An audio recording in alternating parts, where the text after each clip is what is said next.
kumpola ez'omulangado njagala okubategeeza nti nze nzekka nga ntudde n'ekibiina kyange abalina enteekateeka ennungi egenda okujja eggwanga lino mu bwavu ezo ze tuyita welfare income ku buli muntu atalina mulimu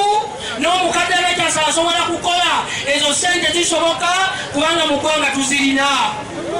era njagala okubategeeza buli mwezi mwe batalibanga abavubuka abatalina mirimu ngenda bawanga emitwalo 20 ku ssimu zammwe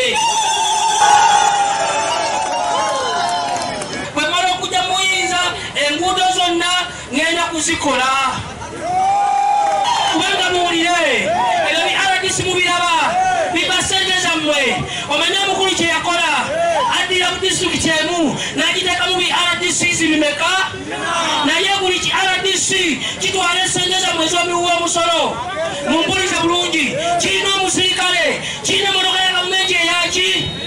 ey'obwereere ezo ssente zammwe zonna mwe ne mubonaabona temusobola twala baana ku ssomero ngenda kubigoba era mubigambe muwulirize mubagambe nti oli omwana oli omusajja katugenda muwa obululu abatugobe